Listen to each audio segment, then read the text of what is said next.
Assalamu alaikum wa rahmatullahi wa barakatuh. It's Abdul Wali here from Al-Ihsan Foundation. With me today is Ahmed Danoon, Brother Rashad, and Sheikh Abu Ahmed. Inshallah, what we're going to do is slowly talk you through how Al-Ihsan Foundation, inshallah, is preparing for the COVID-19 local food appeal. The demand, subhanallah, has been overwhelming. Initially, our local appeal target was an initial 1,000. And subhanallah, within a space of a week, we had doubled that to 2,000. And this will only, inshallah, increase. And we're hoping that, inshallah, through this video, we can talk you through and explain the process that we're going through in ensuring that this reaches the people of most need.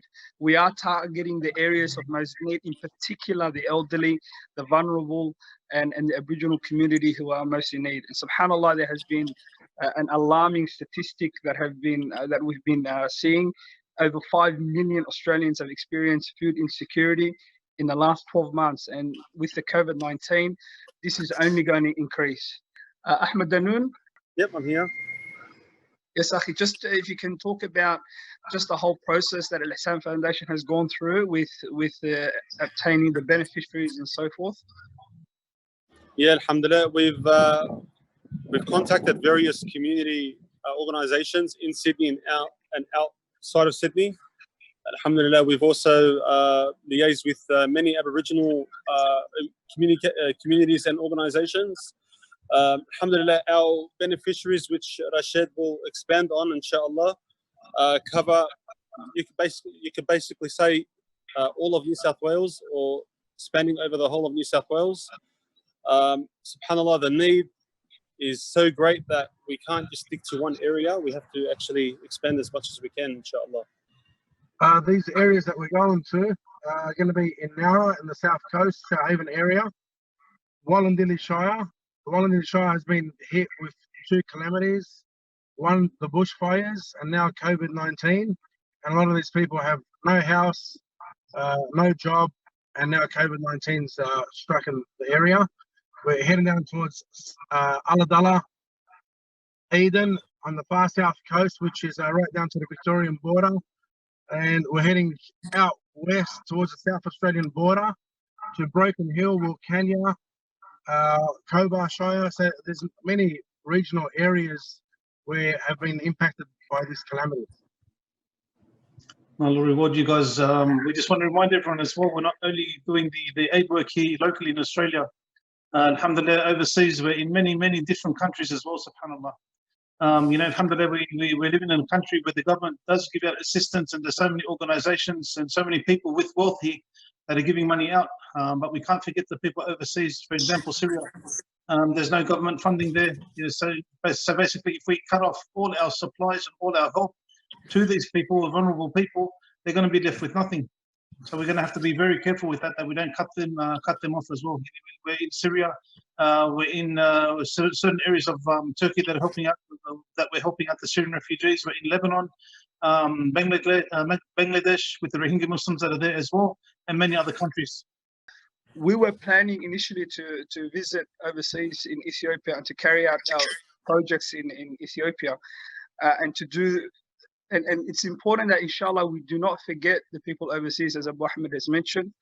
And we are doing the Ramadan Appeal overseas. Please do not forget our brothers and sisters who are overseas, who during this period are experiencing further crisis as well with regards to food shortage and so forth. So inshallah, it is very important. Ahmed Danoon, we're heading off to the suppliers, inshallah, tomorrow. Is that right? Yeah, inshallah, alhamdulillah, we're going to ABW Foods tomorrow to start packing. We've got over 50 packs ready to start off of the 2,000 packs. Of those packs, they're going to a women's refuge shelter down in Wollongong, and also those in need in the greater region of Wollongong, inshallah. Myself and Rashad will be going down tomorrow to hand them out, inshallah ta'ala. And how can they, if anyone wants to donate towards this project, this either local or Ramadan Appeal, how can they do that, Ahmed? Yeah, they can go to our website through al-ihsan.org.au, or they can actually donate through the actual details that will be provided, inshallah. And please don't forget, guys, that you can donate at any time. This is going to go on for a while.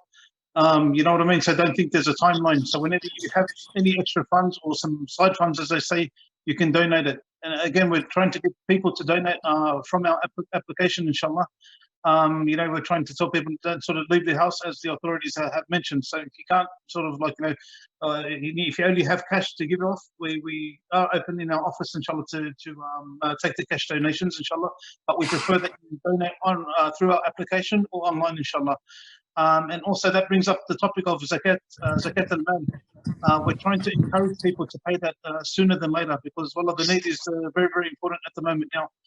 You know what I mean? So there's many people losing their jobs worldwide. Many people are in need, inshallah.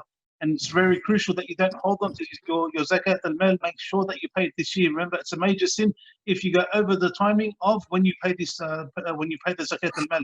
So please, if you can do it earlier than later, will be good, inshallah, so that we can help the people that are in need worldwide, inshallah. Inshallah. Brother Abdul, in terms of the people that are in need, now we're talking to the donors, but what about the people that are in need, that are local? How can they register? How can we get, how can they contact us in terms of just working out all the logistics of that? SubhanAllah, as you said previously, we've been contacted by a lot of the organizations, especially spoken to CommBank Council as well, spoken to the Aboriginal community in particular, SubhanAllah, which we've estimated they need close to 1,400. And we've gone through a very comprehensive list with the organization that we're dealing with. And SubhanAllah, there is a greater need for this. I would never have ever thought, living in Australia, that we would go through this kind of challenge. And SubhanAllah, you know, that thought that it's always overseas and international, the people overseas are the ones that require this aid, has now hit home. And SubhanAllah, we've got this, as you said, Abu Ahmed, and there's more that we can do. And that initial 1,000 that we've set up has doubled within the space of 1 week, and we're expecting a lot more are coming through, and they can do this through our website. There's a beneficiary form that they can fill out. Anyone who's in need, or anyone who thinks their neighbor is in need, can fill out that form on their behalf. So inshallah, I urge everyone that's watching this video to get by and to assist everyone, inshallah, whether it's their neighbor, whether it's through Al-Ihsan Foundation, to get by, inshallah, and donate as much as they can towards this noble project. If I can just tell everyone just to stay strong, because there's mentioned on the news reports that people actually going through depression. A lot of people are starting to worry, you know, how they're going to pay their rent, how they're going to get food for their family. You know what I mean? There's so many different things. Even one of the highest percentages where people are actually worried when they're going to see their friends and family next. So they're talking about, you know, a lot of the people, us as Muslims, we don't drink, alhamdulillah, but many people are falling into depression. They're starting to drink, they're starting to do certain things, you know, to harm themselves. And remember, depression is a sickness, and people really, really have to be worried about it. So if you can, maybe just give your friends and family a phone call, just check up on them, try to do your best to look after your neighbor, you know, your friends and family, inshallah. You know, us as Muslims, we have to be caring. And this is the other thing as well. You know, many people may say, well, what are you doing local aid for? Of course, we're going to be doing local aid because it's important as us as Muslims to help our neighbors, to care about humanity, inshallah. And this is something we're trying to promote, inshallah, that, you know, us Muslims, we are here, we're living here in Australia, and we are helping out. Jazakallah khair, Abu Ahmed. So inshallah, if you do want to get involved, if you do want to help out, as Abu Ahmed said, helping your neighbor, it is a duty and obligation on every one of us as Muslims to help our neighbors and to look out for them. So inshallah, this local appeal that Al-Ihsan Foundation is doing, inshallah, we want to make it a lot bigger than what it is in terms of the local aid. You know, we always focus on international aid, but this has hit home. And inshallah, this is what we want to do, is to help as many communities that are in need within this noble project that we're doing. وجزاكم الله خير. السلام عليكم ورحمة الله وبركاته.